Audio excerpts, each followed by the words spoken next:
হরে কৃষ্ণা। আজকের চৈতন্য সুধা মাধুরী গুরবে গৌরচন্দ্রায় রাধিকায় তদালয়ে কৃষ্ণায় কৃষ্ণ ভক্তায় তদ্ভক্তায় নমো নমঃ।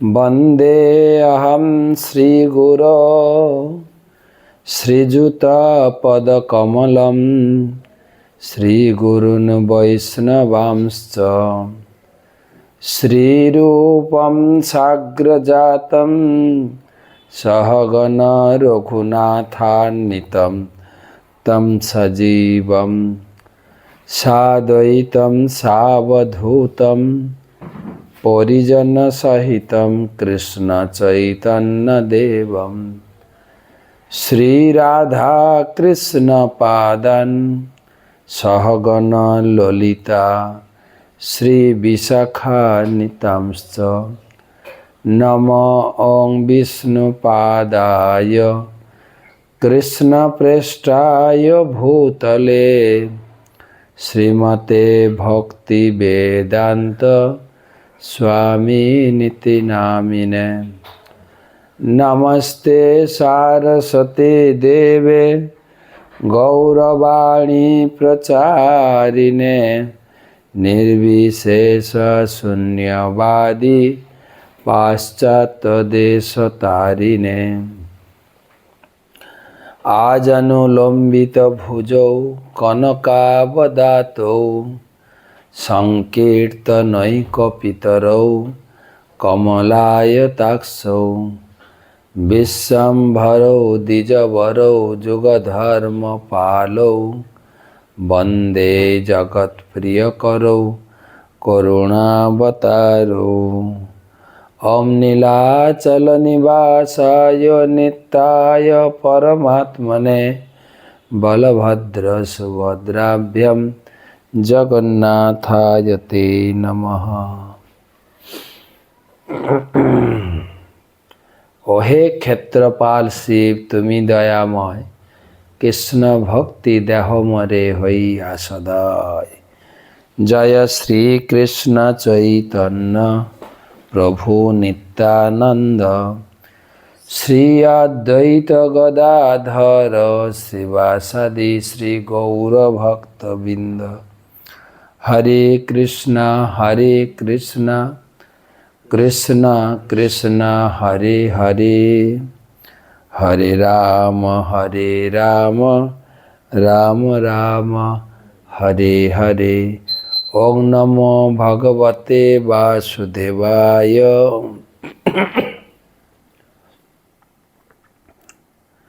तो आज के आमादेर এই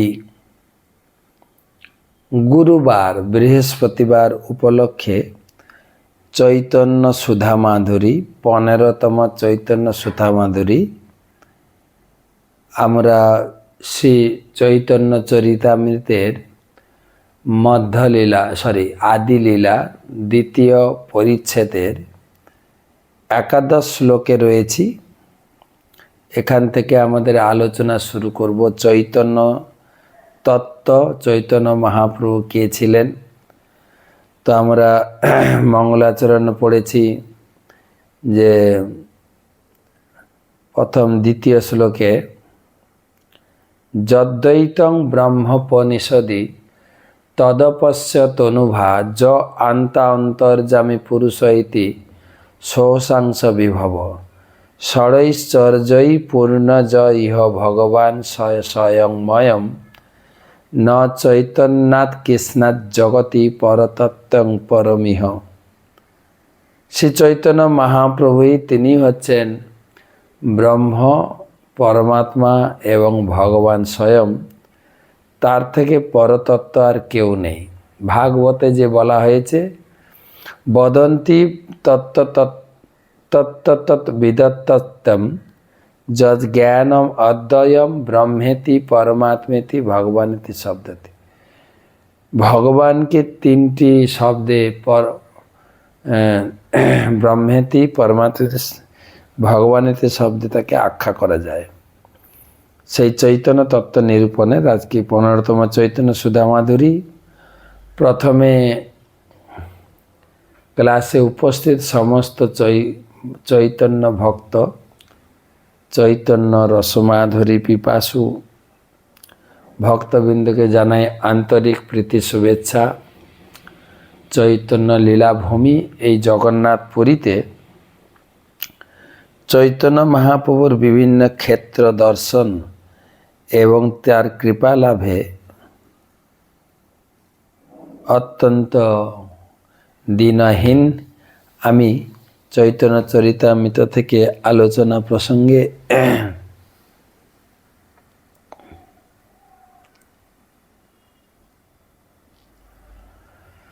শুরু করছি গুরু কৃপা আশীর্বাদ প্রার্থনা করে। নমো ওং বিষ্ণুপাদায় কৃষ্ণ পৃষ্ঠায় ভূতলে শ্রীমতে জয়পতাকা স্বামী নীতি নামিনে। নমো আচার্যপাদায় নিতাই কৃপা প্রদায়িনে গৌরকথা ধামদায় নগর গ্রাম তারিণে।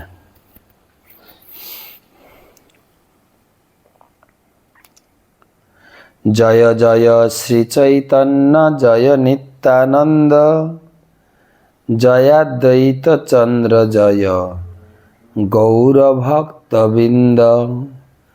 জয় জয় শ্রী চৈতন্য জয় নিত্যানন্দ জয়াদ্বৈত চন্দ্র জয় গৌরভক্তবৃন্দ।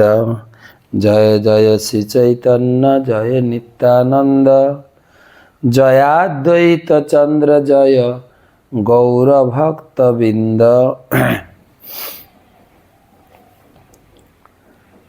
বদন্তি তত্ত্বতদ্বিদস্তত্যম যজ্ঞানম অদ্বয়ম ব্রহ্মেতি পরমাত্মেতি ভগবানেতি শব্দতে। যা অদ্বয় জ্ঞান, এক এবং অদ্বিতীয় বাস্তব বস্তু, তত্ত্বজ্ঞ পণ্ডিতেরা তাকেই তত্ত্ব বলেন। সেই তত্ত্ববস্তু ব্রহ্ম, পরমাত্মা ও ভগবান এই তিন নামে অভিহিত হয়।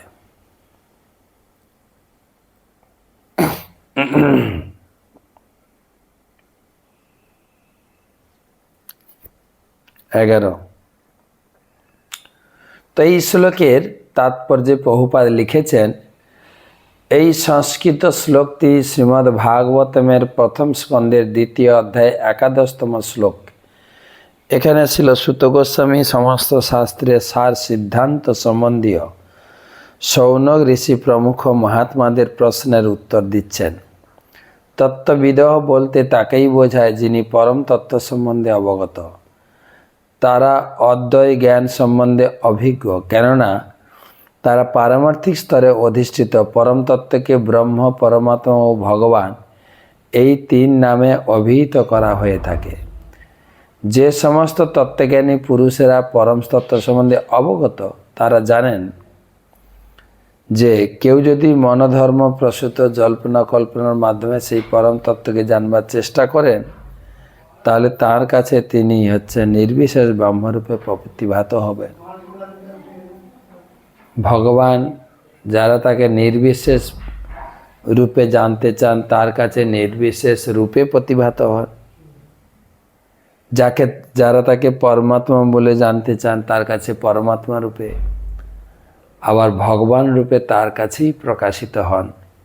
যিনি তাকে দ্বিভুজ শ্যামসুন্দর রূপে পেতে চান, অথবা ভগবানের যে স্বরূপে ভগবানকে পেতে চান, ভগবান তার কাছে সেই স্বরূপে তিনি প্রকাশিত হন। ভগবান কল্পতরু, তাকে যে যেভাবে ডাকেন সেই রূপে প্রতিষ্ঠিত হন। আমরা আজকে এক মহারাজের ক্লাস শুনছিলাম। গণপতি ভট্ট, তিনি দক্ষিণ ভারতে থাকতেন। তিনি অত্যন্ত শাস্ত্রজ্ঞ পণ্ডিত ছিলেন, নিয়মিত শাস্ত্র অধ্যয়ন করতেন।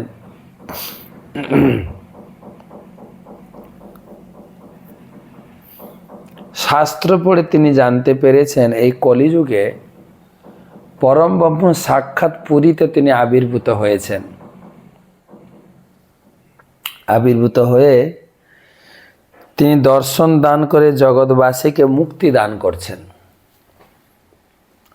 তিনি চিন্তা করেন আমি বা কেন বাদ যাব।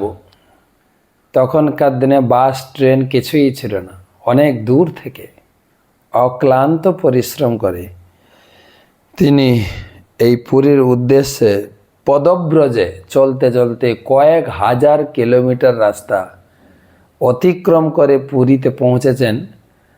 তো আঠার নালার কাছে এসে তিনি পুরীর সন্নিকটে আঠার নালাতে পৌঁছেছেন। দেখছেন বহু লোক পুরী দর্শন করে গৃহ অভিমুখে ফেরত যাচ্ছেন।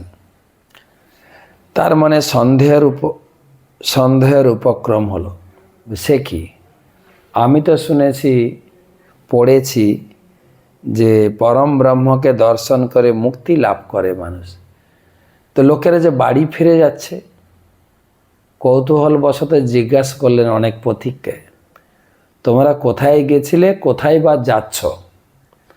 বলছে না, আমরা এসেছিলাম পুরীতে পরম ব্রহ্ম দর্শন করতে, দর্শন করে আশীর্বাদ নিয়ে আমরা কৃতার্থ হয়ে গৃহ অভিমুখে ফেরত যাচ্ছি। তখন তিনি বলছেন, না তো, পরম ব্রহ্মকে দর্শন করলে তো মুক্তি প্রাপ্ত হয় লোকে, তো তোমরা বাড়ি ফিরে যাচ্ছ, তাহলে এ নিশ্চয় পরম ব্রহ্ম নয়। পরম ব্রহ্মকে দর্শন করলেই পরম ব্রহ্মকে দর্শন করলেই মুক্তি প্রাপ্ত হওয়া যায়, তাহলে এরা তো বাড়ি ফিরে যাচ্ছে। না, আমার এত দূর আশাটা তো বেকার হয়ে গেল, নিশ্চয় এখানে পরম ব্রহ্ম নেই। এই চিন্তা করে তিনি পুরীতে আর না গিয়ে ফিরে যাচ্ছেন। তখন ভগবান এক ব্রাহ্মণকে, পূজারীকে পাঠিয়েছেন, তুমি বুঝাও, পরম ব্রহ্ম তো কল্পতরু, তিনি বাঞ্ছাকল্প, তিনি ভক্তের বাঞ্ছা অনুযায়ী, তার কল্পনা, ভক্তের কল্পনা অনুযায়ী তাকে বর প্রদান করে, তুমি যাও তাকে বুঝাও। তখন এক ব্রাহ্মণ এসে তাকে বলছেন, আরে তুমি ফেরত যাচ্ছ কেন, পরম ব্রহ্মকে দর্শন না করে? তখন বলছে, না, এখানে তো পরম ব্রহ্ম নেই, পরম ব্রহ্ম থাকলে তাহলে সবাই ফেরত যাচ্ছে কেন? আমি বিশ্বাস করতে পারলাম না যে এখানে পরম ব্রহ্ম আছে। বলছে, কেন তুমি বিশ্বাস করছো না? না, পরম ব্রহ্মকে তো দর্শন করে জীবের মুক্তি হয়, তাহলে এরা মুক্তি প্রাপ্ত না হয়ে বাড়ি ফিরছে কেন? তখন বলছে, শোনো, ভগবান হচ্ছেন ভক্ত বাঞ্ছা কল্পতরু। ভক্ত যে বাঞ্ছা পোষণ করে, যে বাসনা পোষণ করে, তার বাসনা অনুযায়ী ভগবান তাকে বর প্রদান করেন। যে যথামাং প্রপদ্যন্তে স্তাং ততৈব ভজাম্যহম, যে বাসনা করে ভগবান তার বাসনা পূর্ণ করেন। তারা চাইছে, ঘর থেকে সেই বাসনা, সেই সংকল্প নিয়ে তারা এখানে এসেছে যে আমরা পুরীতে যাব, জগন্নাথকে দর্শন করব, আশীর্বাদ নিয়ে, তার প্রসাদ নিয়ে বাড়িতে ফিরব এবং সকলে বাড়িতে থেকে আমরা পরিবার সুখে, সংসার সুখে দিনাতিপাত করব। তার সেই বাঞ্ছা পূরণ করছেন জগন্নাথ। তারা বাড়ি ফিরে গিয়ে জগন্নাথের আশ্রয়ে তাদের সংসার সুখ উপভোগ করবেন। তারা তো মুক্তি বাঞ্ছা নিয়ে পুরী দর্শনে আসেনি। তো তুমি চলো, পরম ব্রহ্মকে দর্শন করো। তো তার কথা অনুযায়ী ঠিক আছে, আমি যাব। এসে জগন্নাথে দর্শন করছেন। সৌভাগ্যক্রমে সেই দিনটা ছিল স্নান পূর্ণিমা। ভগবান রত্নবেদী ছেড়ে তিনি স্নান মণ্ডপে এসেছেন। লক্ষাধিক লোক হয়েছে। উলুধ্বনি, হরিধ্বনি, জয়ধ্বনিতে মুখরিত পুরীর সেই জনসমুদ্র লোকের ভিতরে কোলাহল। সেখানে জগন্নাথের পাণ্ডাগণ বিভিন্ন মন্ত্রধ্বনিতে মর্তভূমি কাঁপিয়ে তুলেছেন এবং পবিত্র করে তুলেছেন। তার মাঝখানে জগন্নাথের স্নান হচ্ছে। সে ছিল গণপতি অর্থাৎ গণেশের ভক্ত। সে জগন্নাথের এই বেশ দেখে সন্তুষ্ট হলো না। আমার আরাধ্য দেবতা তিনি তো গণপতি গণেশের মতো হবেন, এই আবার কেমন? হাত দুটো সামনে বের করানো আছে, তার তো সুর নেই, না, এ এ এ এ পরম ব্রহ্ম নয়, এ তো পরম ব্রহ্ম নয়। তো তখন চিন্তা করলেন, না, আবার মন খারাপ করে ফেরত যাচ্ছে। তখন জগন্নাথ নিজে ব্রাহ্মণের রূপ ধরে বলছেন, আরে তুমি কেন মন খারাপ করছো? আসো, দেখো, ভক্তের বাঞ্ছা অনুযায়ী আমি সেই রূপ ধারণ করি। ভক্ত আমাকে যে রূপে দেখতে চায়, আসো। আবার জগন্নাথ সেই রূপ ধারণ করেছেন, গণেশের বেশ, অর্থাৎ গজমুখ, হস্তিমুখ। তো সেই জন্য সেই এখনও স্নান যাত্রার পরে সেই গজবেশ পরানো হয়। সে গণপতি ভক্তকে দেওয়া আশীর্বাদ অনুযায়ী সেইভাবে এখনও সেই রূপে দর্শন দেওয়া হয়। তো যাই হোক, কথা ছিল সেই যে রূপে ভগবানকে প্রাপ্ত হতে চান, ব্রহ্মবাদীদের কাছে ব্রহ্মরূপে প্রতিভাত হন। আর কেউ যদি তাকে জানবার জন্য যোগ প্রণালী অবলম্বন করে, তাহলে তিনি পরমাত্মা রূপে তাকে দর্শন করতে পারবেন। কিন্তু যিনি পূর্ণ জ্ঞান লাভ করেছেন, পারমার্থিক অনুভূতির সর্বোচ্চ স্তরে অধিষ্ঠিত হয়েছেন, তিনি পরমেশ্বর ভগবানের সচ্চিদানন্দময় দিব্য স্বরূপ প্রত্যক্ষ দর্শন করতে সক্ষম হবেন। সেই বাসনা অনুযায়ী সেই ভক্ত তখন ভগবানের সামনে মুক্তি লাভ করলেন। ভগবানকে প্রণাম করে তিনি দেহাত্যাগ করে মুক্তি লাভ করেছিলেন। পরমেশ্বর ভগবানের শুদ্ধ ভক্তরা জানেন যে ব্রজেন্দ্র নন্দন শ্রীকৃষ্ণই হচ্ছেন পরতত্ত্ব। তারা শ্রীকৃষ্ণের নাম, রূপ, গুণ ও লীলার মধ্যে কোনো পার্থক্য নিরূপণ করেন না। আর কেউ যদি স্বয়ং ভগবান থেকে ভগবানের দিব্য নাম, রূপ, লীলা প্রভৃতি পার্থক্য নিরূপণ করার চেষ্টা করে, তাহলে বুঝতে হবে তার পারমার্থিক জ্ঞানের অভাব রয়েছে। ভগবানের শুদ্ধ ভক্ত জানেন যে তিনি যখন ভগবান কৃষ্ণের দিব্য নাম কীর্তন করেন, তখন তিনি দিব্য শব্দ তরঙ্গ রূপে সেখানে বিরাজ করেন। তাই তিনি পূর্ণ শ্রদ্ধা ও প্রীতির সঙ্গে ভগবানের নাম কীর্তন করে থাকেন। তিনি যখন শ্রীকৃষ্ণের বিগ্রহ দর্শন করেন, তখন তিনি সেই বিগ্রহকে অভিন্ন কৃষ্ণ জ্ঞানেই দর্শন করে থাকেন। কিন্তু সেই দর্শন যদি ভগবান শ্রীকৃষ্ণের স্বরূপ ব্যতীত অন্য কোনোভাবে করা যায়, তাহলে বুঝতে হবে যে দর্শনকারী ব্যক্তি পারমার্থিক জীবনে যথেষ্ট উন্নত নয়। পারমার্থিক জ্ঞানের অভাব হেতু তারা পারমার্থিক জীবনে উন্নতি সাধন করতে পারে না। আর এই পারমার্থিক জ্ঞানের অভাবই হচ্ছে মায়া। যারা কৃষ্ণ ভাবনাময় নয়, জ্ঞানের অভাববশত তারা মায়ার দ্বারা নিয়ন্ত্রিত হয়। পরম স্তরে ভগবানের সমস্ত প্রকাশই হচ্ছে অদ্বৈত তত্ত্ব। ঠিক যেমন মায়ার নিয়ন্তা বিষ্ণুর সমস্ত রূপই হচ্ছে অদ্বৈত তত্ত্ব। মায়াবাদী দার্শনিকেরা যারা নির্বিশেষ ব্রহ্মের উপাসনা করে, তারা মনে করে যে অনুচৈতন্য বিশিষ্ট জীব বিভু চৈতন্য বিশিষ্ট ভগবান থেকে অভিন্ন। আবার যোগ সাধনকারী পরমার্থবাদীরা যারা পরমাত্মাকে দর্শন করার চেষ্টা করে, তারা মনে করে যে জীবাত্মা যখন শুদ্ধ চেতনা সম্পন্ন হয়, তখন সেই শুদ্ধ স্তরে তার পরমাত্মার সঙ্গে অভিন্নতা প্রাপ্ত হয়। কিন্তু একজন ভক্ত, শুদ্ধ ভগবত ভক্ত, অনুভূতিলব্ধ যে জ্ঞান প্রাপ্ত হন, তার মাধ্যমে তিনি সব কিছুকে কৃষ্ণ সম্বন্ধে দর্শন করতে সমর্থ হন এবং তাই তার জ্ঞান পূর্ণ। তো ভগবান বাঞ্ছাকল্পতরু তিনি তিন রূপে তিন প্রকার ভক্তের কাছে তিনি প্রকাশিত হন।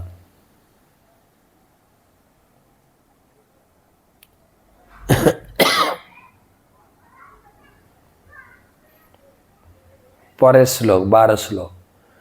তাহার অঙ্গের শুদ্ধ কিরণমণ্ডল, উপনিষদ কহে তারে ব্রহ্ম সুনির্মল। উপনিষদ যাকে নির্বিশেষ ব্রহ্মরূপে অভিহিত করা হয়েছে, উপনিষদে যাকে নির্বিশেষ ব্রহ্মরূপে অভিহিত করা হয়েছে, তা হচ্ছে সেই পরম পুরুষের অঙ্গ প্রভা, ভগবানের দেহের জ্যোতি।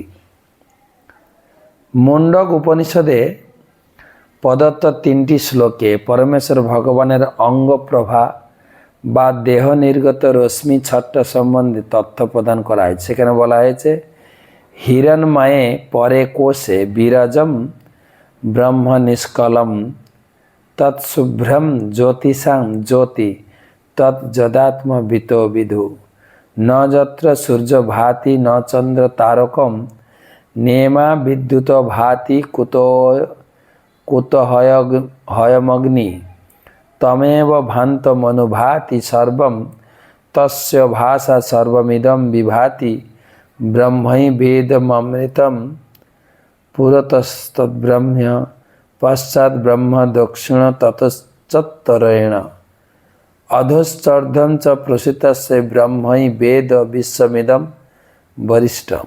এসব উপনিষদের ভাষা। অনুবাদে বলা হয়েছে, জড় আবরণের ঊর্ধ্বে চিৎ জগতে অন্তহীন ব্রহ্মজ্যোতি রয়েছে,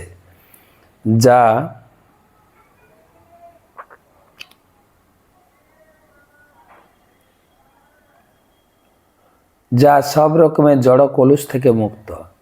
সেই জ্যোতির্ময় শুভ্র আলোককে আত্মজ্ঞানী পুরুষেরা সমস্ত জ্যোতির জ্যোতি বলে জানেন।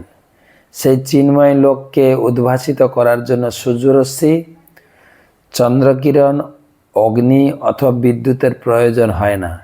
বাস্তবিকই জড়জগতে যে আলোক দেখা যায় তা হচ্ছে পরম জ্যোতির প্রতিবিম্ব মাত্র। সেই ব্রহ্ম সম্মুখে পশ্চাতে উত্তরে দক্ষিণে পূর্বে পশ্চিমে উপরে নিচে সর্বত্রই পরিব্যাপ্ত। পক্ষান্তরে বলা যায় যে সেই ব্রহ্মজ্যোতি জড় ও চেতন আকাশের সর্বত্রই পরিব্যাপ্ত। এই জগতে ইলেকট্রিক লাইট, দিনের বেলায় সূর্য, রাত্রে চন্দ্রের কিরণ, সবই ভগবানের অঙ্গের দিব্য জ্যোতির প্রভাব। ভগবত ধামে এই সমস্ত লাইটের প্রয়োজনে ভগবানের দেহের জ্যোতিতে জগৎ আলোকিত। তা এখন সেই ব্রহ্ম সম্বন্ধে আলোচনা করতে গিয়ে বলছেন, চর্মচক্ষে দেখে জইছে সূর্য নির্বিশেষ, জ্ঞান মার্গে লইভে তারে কৃষ্ণের বিশেষ। চর্মচক্ষে যেমন সূর্যকে এক নির্বিশেষ জ্যোতির্মণ্ডল বলে মনে হয়, অর্থাৎ সূর্যের সবিশেষ বৈচিত্র্য দর্শন হয় না, তেমনি মনোধর্ম প্রসূত দার্শনিক জ্ঞানের মাধ্যমে শ্রীকৃষ্ণের চিন্ময় বিশেষত্ব উপলব্ধি করা যায়। যেটা সূর্যকে দিনের বেলা আকাশে দেখলে একটা আলোর পিণ্ড, জ্যোতি বলে দেখা হয়, এটা নির্বিশেষ। কিন্তু সূর্যের একটা দিব্য মূর্তি রয়েছে, তো ব্যক্তি রয়েছেন।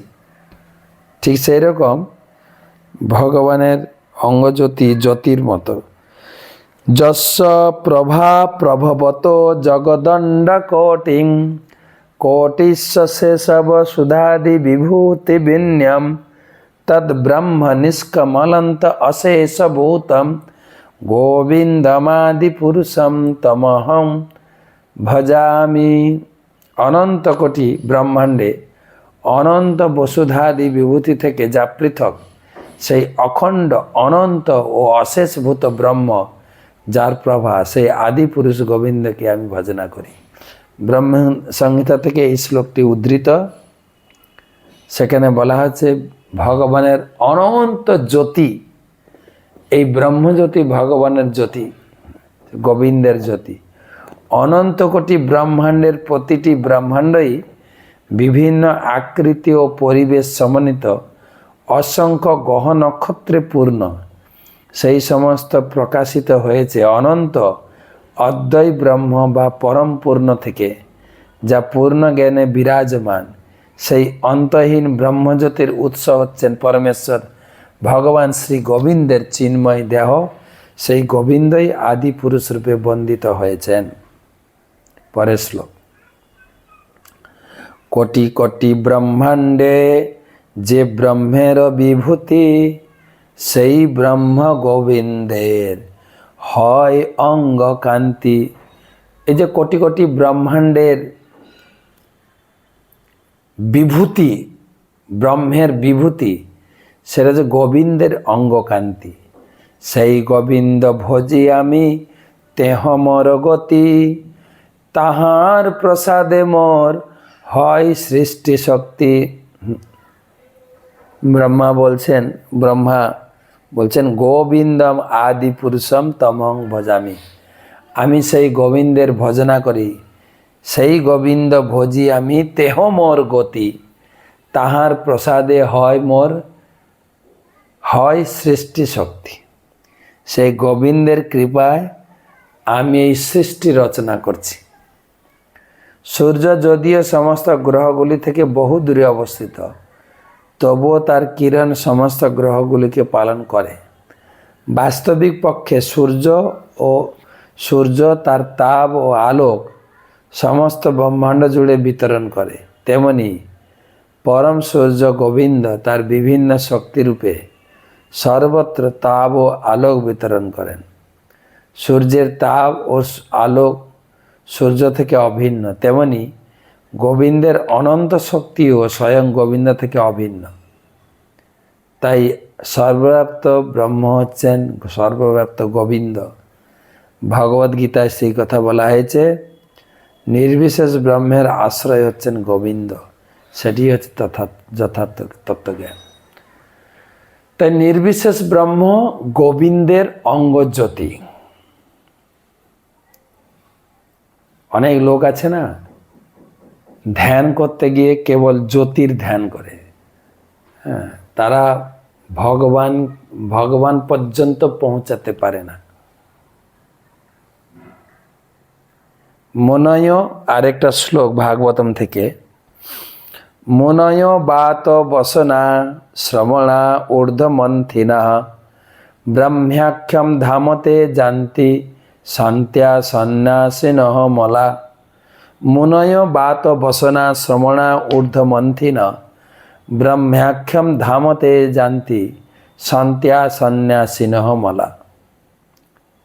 দিগম্বর শ্রমশীল ঊর্ধ্বরেতা মুনিগণ এবং শান্ত বিমল চিত্ত সন্ন্যাসীরা ব্রহ্মলোক প্রাপ্ত হন। যারা ব্রহ্মের ধ্যান করেন, কারা?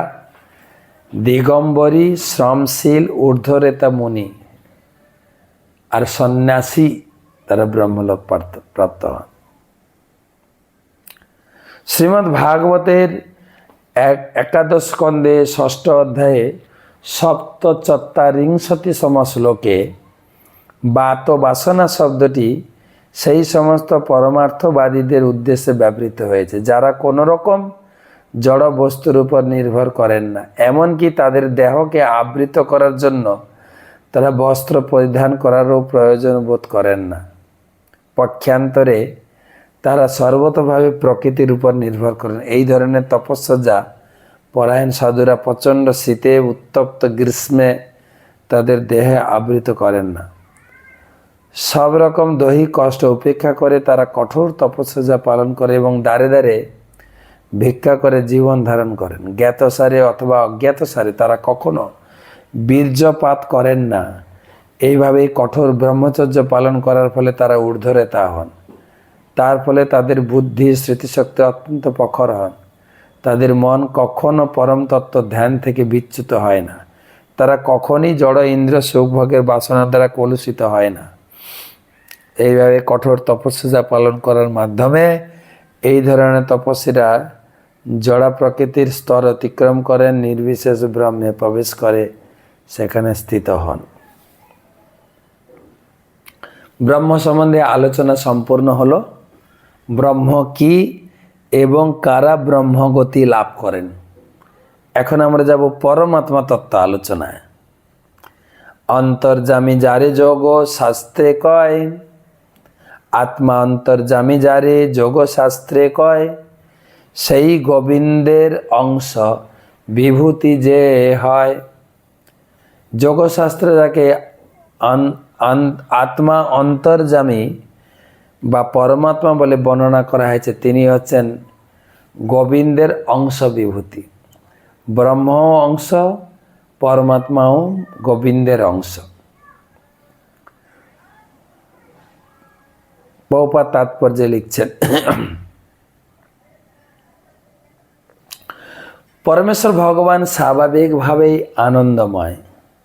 তার আনন্দ উপভোগ বা লীলাবিলাস সব কিছুই সম্পূর্ণরূপে চিন্ময়। তিনি সম্পূর্ণরূপে জড়জগতের অতীত। এই জড়জগতের সব কিছুর দৈর্ঘ্য, প্রস্থ, উচ্চতা দ্বারা পরিমাপ করা যায়, কিন্তু পরমেশ্বর ভগবানের রূপ, দেহ, অস্তিত্ব অন্তহীন। তিনি ব্যক্তিগতভাবে জড়জগতের কোনো বিষয়ের সঙ্গে যুক্ত নন। তিনি জড়জগৎ সৃষ্টি হয়েছে তার পুরুষ অবতারের মাধ্যমে, যিনি মহত্তত্ত্ব এবং সমস্ত ব্রহ্মজীবদের পরিচালনা করেন। 3 পুরুষ অবতারের তত্ত্ব হৃদয়ঙ্গম করার মাধ্যমে জীব জড় প্রকৃতির 24টি উপাদানের দ্বারা গঠিত এই জড়জগতের স্তর অতিক্রম করতে পারেন। মহাবিষ্ণুর একটি বিস্তার হচ্ছেন ক্ষীরোদক-সেই বিষ্ণু, যিনি প্রতিটি জীবের হৃদয়ে পরমাত্মা রূপে বিরাজ করেন। তার সমষ্টিগত জীবের পরমাত্মা দ্বিতীয় পুরুষ অবতার হচ্ছেন গর্ভোদক-সেই বিষ্ণু। জড়জগতের অনন্ত কোটি ব্রহ্মাণ্ডের সৃষ্টিকর্তা হচ্ছেন কারণ সমুদ্রের সাহিত্যে প্রথম পুরুষ অবতার, তাকে বলে মহাবিষ্ণু। এই 3 পুরুষ অবতার জড়জগতের ক্রিয়াকলাপ নিয়ন্ত্রণ করেন। প্রামাণিক শাস্ত্রে নির্দেশ দেওয়া হয়েছে প্রতিটি জীব যেন পরমাত্মার সঙ্গে তাদের সম্পর্কে পুনঃপ্রতিষ্ঠা করে। বাস্তবিকই যোগ পদ্ধতি অবলম্বন করে পরমাত্মার সঙ্গে সম্পর্ক স্থাপনের মাধ্যমে জড় প্রকৃতির প্রভাব থেকে মুক্ত হওয়া যায়। যিনি সৃষ্টিতত্ত্ব সম্বন্ধে পুঙ্খানুপুঙ্খভাবে অধ্যয়ন করেছেন, তিনি অতি সহজেই জানতে পারেন যে এই পরমাত্মা হচ্ছেন পরমেশ্বর ভগবান শ্রীকৃষ্ণের অংশ প্রকাশ। তো পরমাত্মা তত্ত্ব আলোচনা হচ্ছে। অনন্ত স্ফটিকে জইছে এক সূর্য ভাসে, তৈছে দিবে গোবিন্দের অংশ প্রকাশে। যেরকম উপরে সূর্য রয়েছে, সেই সূর্য এখানে যদি অনেক স্ফটিক থাকে, বিভিন্ন স্ফটিকে সূর্যকে আলাদা আলাদা বলে মনে হয়, কিন্তু সূর্য তো একটাই। ঠিক সেই রকম প্রত্যেক জীবে যে পরমাত্মা আছেন, ভিন্ন ভিন্ন রূপে রয়েছেন ভিন্ন ভিন্ন জীবে, কিন্তু একই পরমাত্মা। তিনি মানুষের হৃদয়ে, যোগীর হৃদয়ে, পশুর হৃদয়ে, কীট পতঙ্গ, উদ্ভিদ, লতা, গুল্ম সবের ভিতরে পরমাত্মা রয়েছে, কিন্তু একই পরমাত্মা। প্রভুপাদ তাৎপর্য লিখেছেন,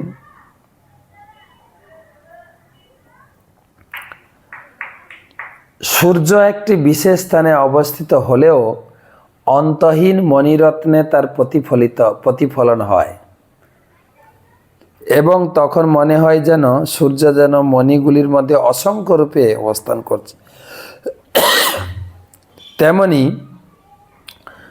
পরমেশ্বর ভগবান যদিও নিত্যকাল ধরে তার চিন্ময় ধাম গোলক বৃন্দাবনে বিরাজমান, তবুও তিনি পরমাত্মা রূপে সকলের হৃদয়ে প্রতিফলিত হন। উপনিষদে বলা হয়েছে যে জীবাত্মা ও পরমাত্মা একই বৃক্ষে উপবিষ্ট দুটি পক্ষীর মতো। পরমাত্মা জীবকে তার পূর্বকৃত কর্মফল অনুসারে সকাম কর্মে নিযুক্ত করেন, কিন্তু জীবের এই কর্মের সঙ্গে পরমাত্মার প্রত্যক্ষ কোনো সংযোগ নেই। জীব যখনই সকাম কর্ম ত্যাগ করে ভগবানের শ্রেষ্ঠত্ব সম্বন্ধে অবগত হয়ে তার সেবায় যুক্ত হন, তৎক্ষণাৎ সেই সব রকমের কর্ম জড় উপাধিযুক্ত হয়, সেই শুদ্ধ অবস্থা বৈকুণ্ঠ নামক ভগবত ধামে প্রবেশ করে।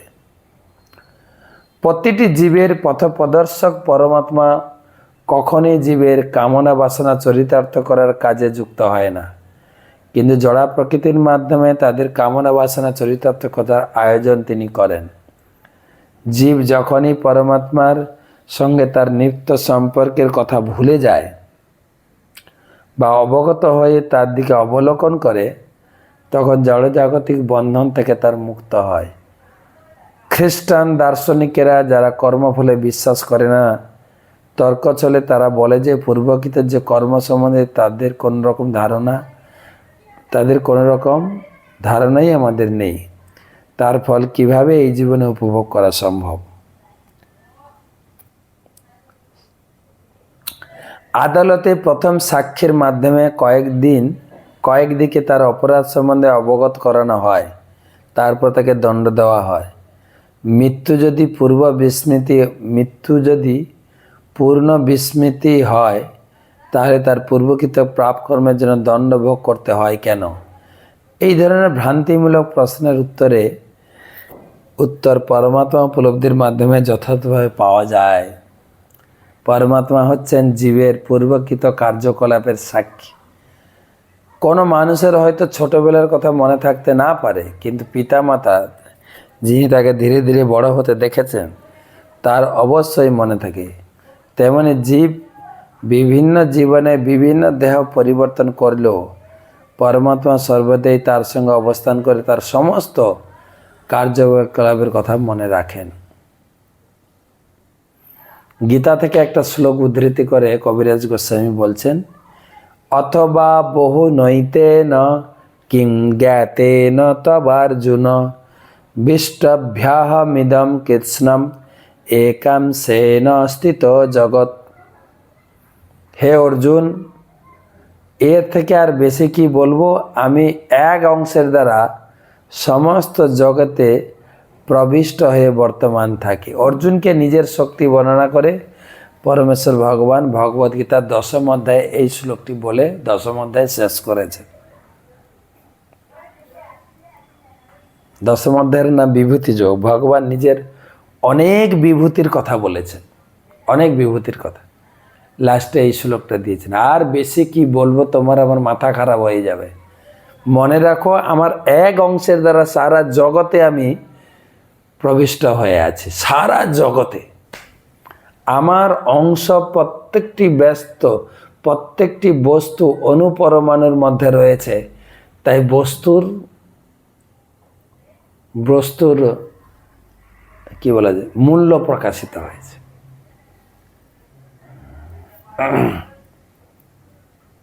ভাগবতম থেকে একটা শ্লোক, তমিমা অহম মজম শরীর ভাজম হৃদি ধৃষ্টিতমাত্মকল্পিতানম প্রতিদৃশমিব নৈকধার্কমেকম সমাধিগতস্মি বিধূত ভেদময়ঃ। তমিমহম মজম শরীর ভাজম হৃদি ধিষ্ঠিতমাত্মনকল্পিতানাম প্রতিদৃশমিব নৈকধার্কমেকম সমাধিগতস্মি বিভূত ভেদমোহ। তো ভীষ্মদেব তিনি যখন ভগবানের স্তুতি করছিলেন তার প্রয়াণের পূর্বে, তো তখন এই শ্লোকটি বলেছিলেন, একই সূর্য যেমন বিভিন্ন স্থানে অবস্থিত বিভিন্ন দ্রষ্টার নিকট পৃথক পৃথক সূর্যরূপে দৃষ্ট হয়, তেমনি দেহধারী প্রতিটি জীবের হৃদয়ে পরমাত্মা রূপে জন্মরহিত তোমাকে পৃথক পৃথক তত্ত্ব বলে ভ্রম হয়। কিন্তু তত্ত্বদ্রষ্টা যখন নিজেকে একজন সেবক রূপে জানতে পারেন, তখন তার বিভেদ রূপে মোহ আর থাকে না। এইভাবে পরমাত্মা তোমার অংশ জেনে এখন আমি তোমার শাশ্বত রূপ উপলব্ধি করতে সক্ষম হলাম। ভীষ্মদেব বলছেন, তোমাকে ভিন্ন ভিন্ন লোক ভিন্ন ভিন্নভাবে উপলব্ধি করে, কিন্তু তুমি ব্যক্তি তো একই। তুমি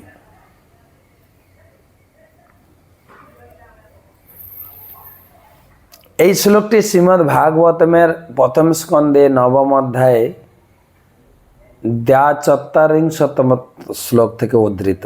42 পাণ্ডব ও কৌরবদের পিতামহ ভীষ্মদেব সরসজ্জায় শায়িত হয়ে জীবনের অন্তিম সময়ে এই শ্লোকটি পাঠ করার মাধ্যমে কৃষ্ণের উদ্দেশ্যে প্রণতি নিবেদন করেছেন।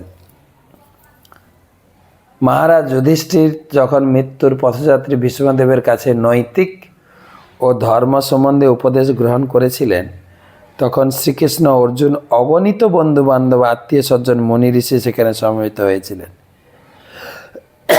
তার জীবনের অন্তিম সময় উপস্থিত হলে ভীষ্মদেব শ্রীকৃষ্ণের দিকে তাকিয়ে এই শ্লোকটি পাঠ করেছিলেন। বিভিন্ন ব্যক্তির দৃষ্টিতে একই সূর্যকে যেমন ভিন্ন ভিন্ন সূর্য বলে মনে হয়, তেমনি শ্রীকৃষ্ণের একাংশে পরমাত্মা প্রতিটি জীবের হৃদয়ে অবস্থান করায় তাকে ভিন্ন ভিন্ন পরমাত্মা বলে মনে হয়।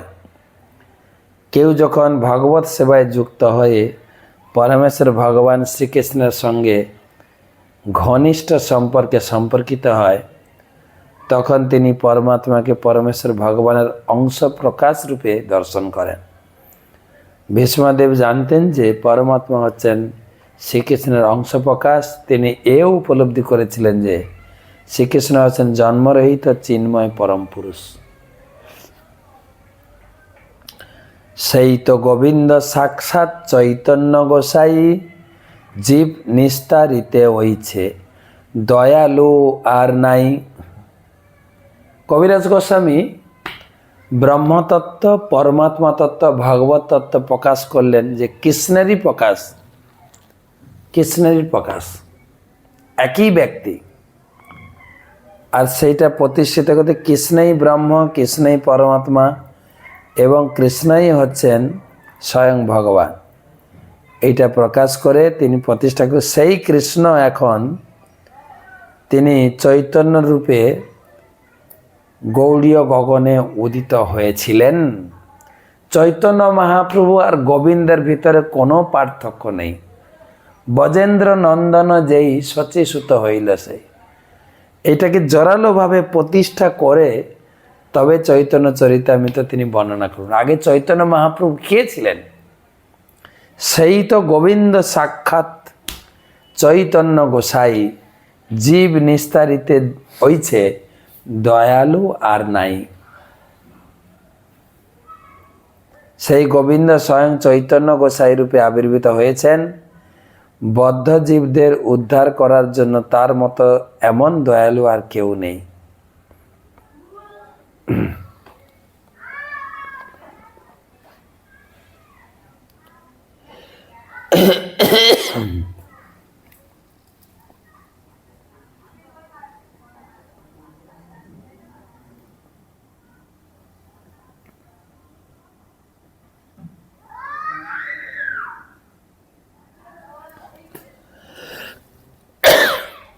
ব্রহ্ম ও পরমাত্মা প্রকাশের মাধ্যমে গোবিন্দের তত্ত্ব বর্ণনা করে চৈতন্য চরিতামৃত প্রণেতা এখন প্রমাণ করছেন চৈতন্য মহাপ্রভুই হচ্ছেন গোবিন্দ। চৈতন্য মহাপ্রভুই হচ্ছেন সেই গোবিন্দ। ভগবান শ্রীকৃষ্ণ ভগবদ গীতার শিক্ষা প্রদান করা সত্ত্বেও যে সমস্ত বদ্ধ জীবেরা তাঁর সেই শিক্ষা হৃদয়ঙ্গম করে তাকে যথাযথভাবে উপলব্ধি করতে পারেননি, তাদের উদ্ধার করার জন্য তিনি স্বয়ং কৃষ্ণ ভক্তরূপে জগতে আবির্ভূত হয়েছেন।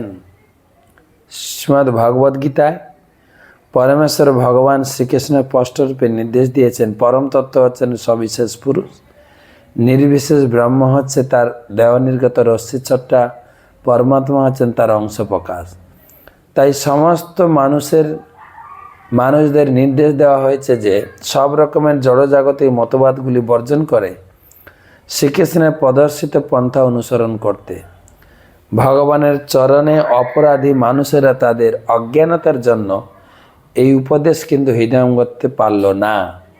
তাই তাদের প্রতি অহেতুকী কৃপা প্রদর্শন করে শ্রীকৃষ্ণ আবার অবতীর্ণ হলেন চৈতন্য মহাপ্রভু। কৃষ্ণ দাপরে আবির্ভূত হয়েছিলেন, কিন্তু সাধারণ সব লোক তাকে উপলব্ধি করতে পারেননি। সেই জন্য আবার তিনি চৈতন্য রূপে আসলেন। চৈতন্য মহাপ্রভু যে স্বয়ং ভগবান শ্রীকৃষ্ণ চৈতন্য চরিতামৃতের প্রণেতা তা ধ্রুব সত্য বলে প্রতিপন্ন করেছেন। তিনি শ্রীকৃষ্ণের প্রকাশ বা বিলাস বিগ্রহ নন, তিনি হচ্ছেন স্বয়ংরূপ গোবিন্দ।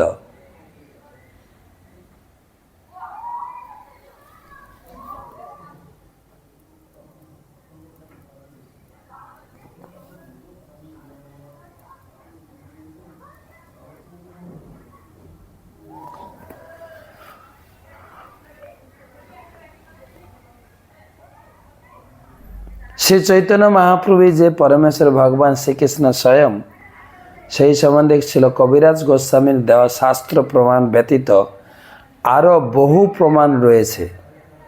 কিছু প্রমাণ আমি উল্লেখ করলাম, প্রভুপাদ উল্লেখ করেছেন। শ্রী চৈতন্য উপনিষদে বলা হয়েছে, গৌর সর্বাত্মা মহাপুরুষ মহাত্মা মহাযোগী ত্রিগুণাতীত সত্যরূপ ভক্তিং লোকে কাশ্যতি।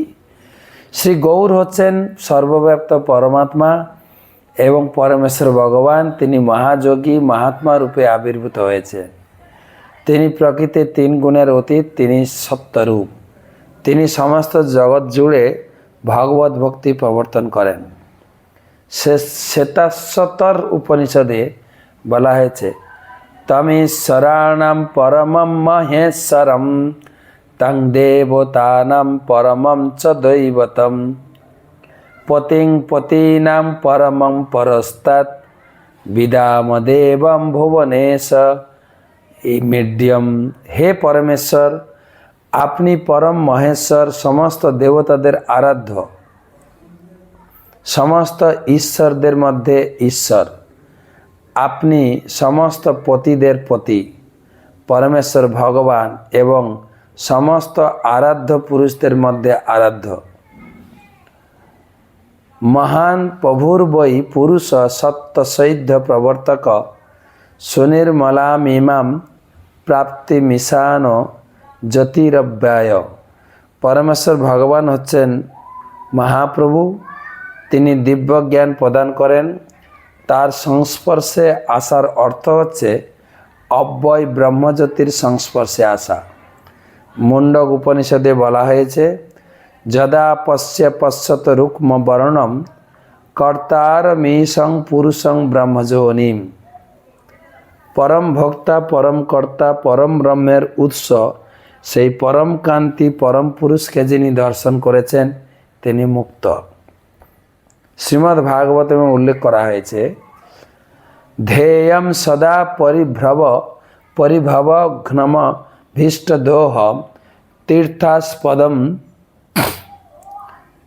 শিব বিরঞ্চিতনুম শরণ্যম ভিত্তাদিহম প্রণতপাল ভবাব্ধিপোতম বন্দে মহাপুরুষতে চরণারবিন্দম। সকলের পরম ধ্যেয় শ্রীমান মহাপ্রভু চরণারবিন্দে আমরা আমাদের প্রণতি নিবেদন করি। তিনি তার ভক্তদের অমর্যাদা ধ্বংস করেন, তিনি তার ভক্তদের ক্লেশ দূর করেন এবং তাদের সমস্ত বাসনা চরিতার্থ করে তাদের সন্তুষ্টি বিধান করেন।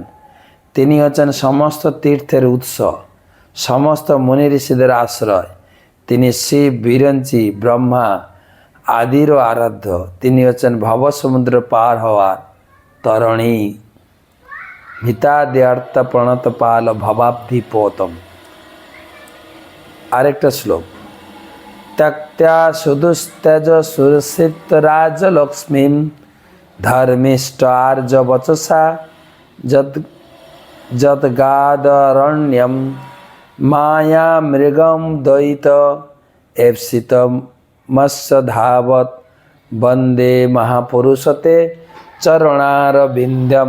আমরা সেই মহাপুরুষের চরণারবিন্দে বন্দনা করি, যিনি সকলের ধ্যেয়।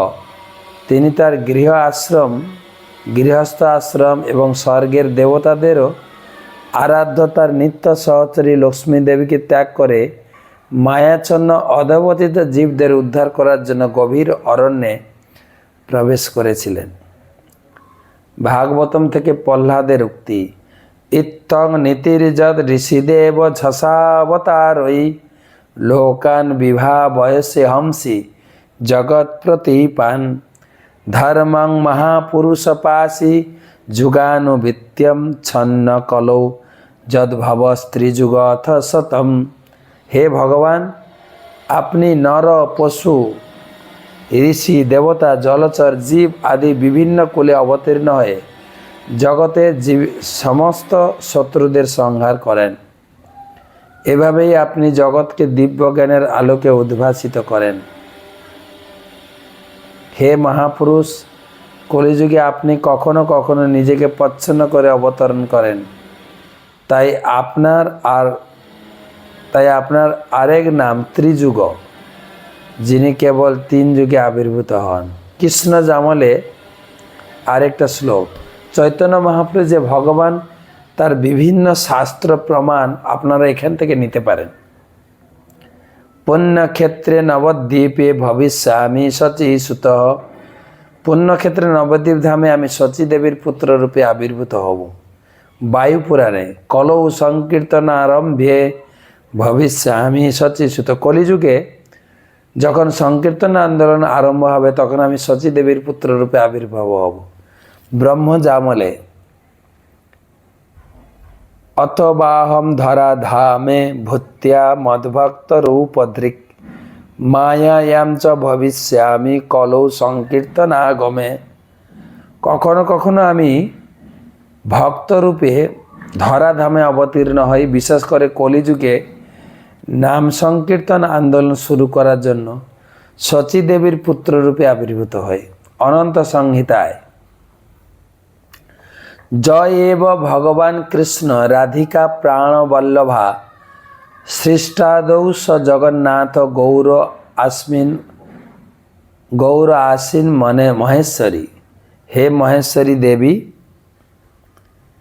যিনি শ্রীমতী রাধারানীর প্রাণধন এবং সমস্ত জগতের সৃষ্টি স্থিতি ও প্রলয়ের ঈশ্বর, সেই জগতের নাথ ভগবান শ্রীকৃষ্ণ গৌর সুন্দর রূপে আবির্ভূত হন।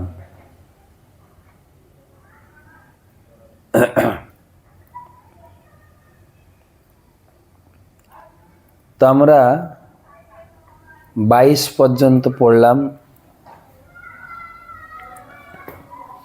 চৈতন্য মহাপ্রভু ভগবান, আর প্রথমে তিনি কৃষ্ণই 3 তত্ত্বের প্রকাশক, ব্রহ্ম পরমাত্মা ভগবান, আর সেই কৃষ্ণ গোবিন্দ তিনি চৈতন্য রূপে জগতে আবির্ভূত হয়েছেন।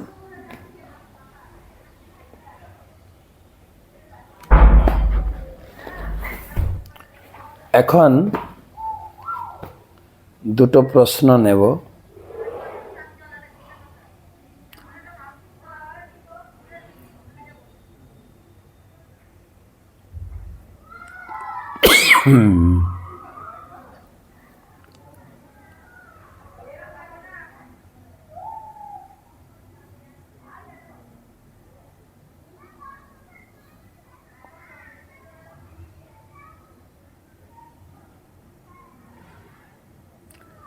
রঘুকুল প্রাণ আসাম থেকে মহারাজ কৃপাপূর্বক অভিদেহ সম্বন্ধ প্রয়োজনের বিস্তারিত ব্যাখ্যা করলে উপকৃত হব।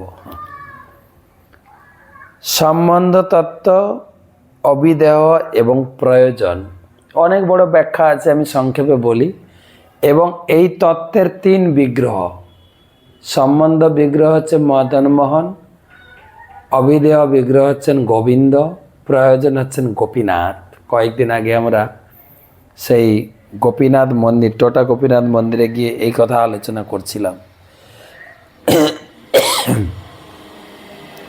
সম্বন্ধ যেরকম, আমি জাগতিক উদাহরণ দিয়ে বোঝাই, যেরকম ছেলে মেয়ের সম্বন্ধ হয় না জগতে, একজন ঘটক থাকে, ছেলে মেয়ে পক্ষকে জানবে, মেয়ে পক্ষ ছেলে পক্ষকে জানবে। ঠিক সেই রকম ভগবানের সঙ্গে প্রথম সম্বন্ধ গুরুদেব করাবেন।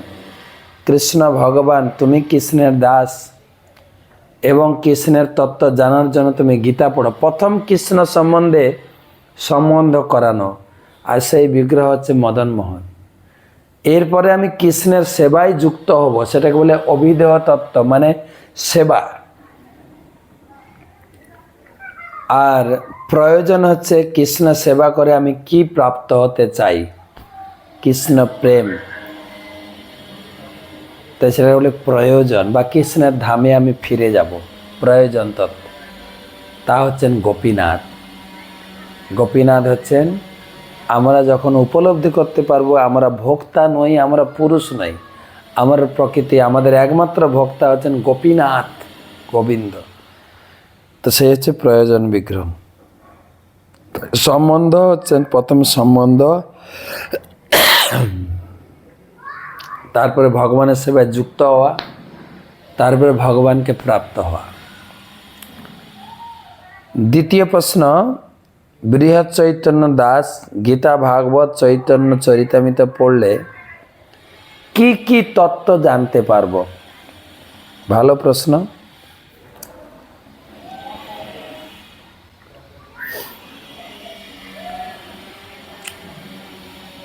আমরা আগে আলোচনা করেছি গীতা পড়ে জানতে পারবো কৃষ্ণই ভগবান, ভাগবত পড়ে জানতে পারবো কৃষ্ণের বিভিন্ন অবতার এবং কৃষ্ণের বিভিন্ন স্বরূপের মধ্যে কোন স্বরূপ শ্রেষ্ঠ। বিভিন্ন অবতার হচ্ছেন কৃষ্ণের অংশ প্রকাশ, আর কৃষ্ণের দ্বারকা লীলা, মথুরা লীলা, বৃন্দাবন লীলার ভিতরে ব্রজজন কৃষ্ণই হচ্ছেন সর্বশ্রেষ্ঠ রসতত্ত্ব, রসস্বরূপ। আর চৈতন্য চরিতামৃতে পাবো কোন ভাবে সেই ব্রজরঞ্জন কৃষ্ণকে সেবা করা যায়, ব্রজের কৃষ্ণকে কোন কোন ভাবে সেবা করলে তাকে লাভ করতে পারবো। পাঁচটা ভাব, শান্ত, দাস্য, সখ্য, বাৎসল্য, মধুর ভাবই শ্রেষ্ঠ ভাব, সে চৈতন্য চরিতামৃতে পাবো। এবং সেইভাবে চৈতন্য মহাপ্রভু সেই তত্ত্ব জগৎকে জানানোর জন্য এই জগতে আবির্ভূত হয়েছিলেন। সেই চৈতন্য তত্ত্বই আলোচনা হচ্ছে। যদি গৌর না হইতো তবে কি হইতো জগতে, কেমনে ধরিতাম দে রাধার মহিমা, প্রেম রস সীমা জগতে জানাতো কে। প্রেম রস সীমা জগতে কে জানাতো? ভগবানকে সেবা করার যে ভাব চৈতন্য মহাপ্রভু ভক্তরূপে প্রকাশিত হয়ে জানিয়েছে। তো সবাইকে ধন্যবাদ জানাই, আজকে এই পর্যন্ত রাখি। কালকে তো ডিসেম্বর মাস শুরু হয়ে যাচ্ছে, পুরো ডিসেম্বর মাস আমরা গীতা পড়ব, তবে কালকের দিনটা আমি ভাগবত পড়ব। 2 তারিখ থেকে গীতা পড়া শুরু করব। তো এই রবিবার কোনো টক শো হচ্ছে না, আমরা গীতা পাঠ করব। আমরা ভিন্ন ভিন্ন জায়গায় সব রয়েছি, তো সম্ভব হচ্ছে না, তো আমরা গীতা পাঠে ডিসেম্বর মাসটা উৎসর্গ করছি। পুরী ধাম থেকে। তারপরে গীতা জয়ন্তীতে আপনারা আসবেন, বিশেষ করে যারা গীতার 100টা প্রশ্ন উত্তর লিখেছেন, যারা সার্টিফিকেট পাননি এখনও, তারা মায়াপুরে আসবেন, সার্টিফিকেট নিয়ে যাবেন। বা যদি না আসতে পারেন আমাদের অনলাইনে জানাবেন, আমরা অনলাইনে আপনাকে পাঠিয়ে দেব। আমাদের গীতা জয়ন্তী উৎসব শুরু হচ্ছে 17ই ডিসেম্বর থেকে। 23শে ডিসেম্বর হচ্ছেন গীতা জয়ন্তীর মূল দিন। 7 দিনব্যাপী গীতার আলোচনা সকাল বিকাল, এবং গীতার উপরে যারা কোর্স করেছেন তাদের সার্টিফিকেট বিতরণ, গীতার উপরে বিশেষ যজ্ঞ হবে, বড় অনুষ্ঠান। যারা আসছেন তারা আমাদের গীতা জয়ন্তী যে টিম রয়েছে তাদের জানিয়ে দেবেন। এবং যারা 100টা প্রশ্ন উত্তরে কমপ্লিট করেছেন তারাও অবশ্যই আসবেন। সেই আমন্ত্রণ জানিয়ে আজকে এখানে আলোচনা সমাপ্ত করছি। জয় জগন্নাথ।